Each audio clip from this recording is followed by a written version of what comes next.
Hello, everyone, and welcome back. I'm Dr. Maria Wright, and in today's lecture, we're going to discuss positive behavior support strategies. These strategies are essential for creating a supportive and inclusive environment for neurodiverse students. Our goal is to proactively promote positive behavior and prevent challenging ones by using supportive techniques tailored to each student's needs. Positive behavior support, or PBS, is an evidence-based approach that focuses on understanding the reasons behind a behavior and using proactive strategies to encourage positive behavior. It's about creating a structured environment where students feel understood and supported, and reducing the likelihood of challenging behaviors arising in the first place.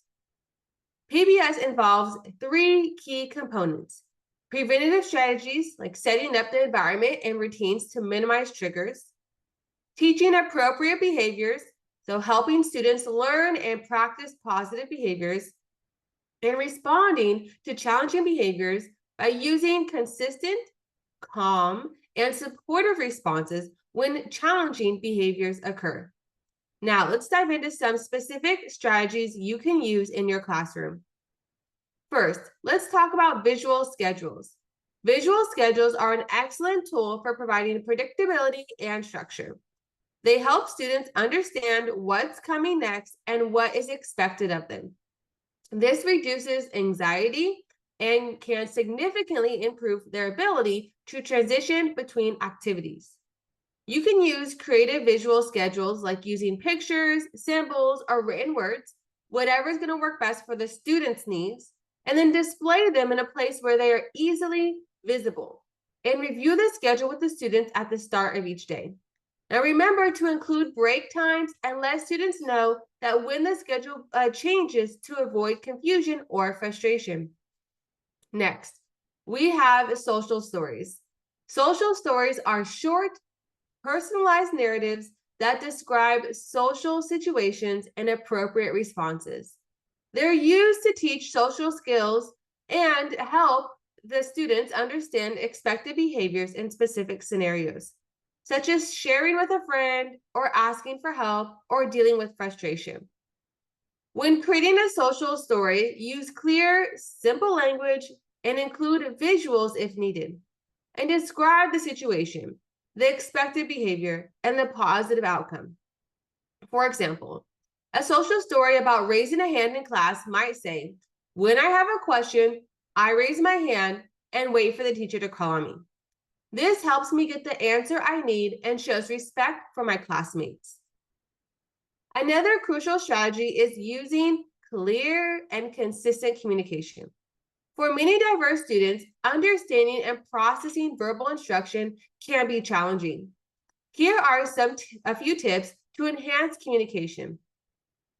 Be direct and specific. Instead of saying "behave," say "please stay in your seat and raise your hand if you need help." Use visuals and gestures. Pair your verbal instruction with visuals or gestures to reinforce the message. Check for understanding.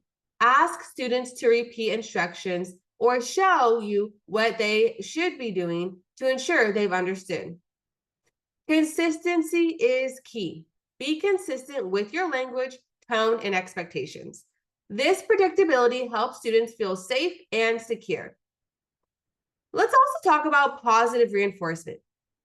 Reinforcing positive behavior with immediate and meaningful rewards can motivate students to continue those behaviors. Rewards can be as simple as verbal praises, stickers, or extra free time. And make sure the reinforcement is meaningful to the student and is provided consistently to strengthen the desired behavior. Creating a supportive environment is another foundational aspect of PBS. This includes organizing your classroom to reduce sensory overload, establishing clear routines, and providing students with spaces where they can take a break if they're feeling overwhelmed.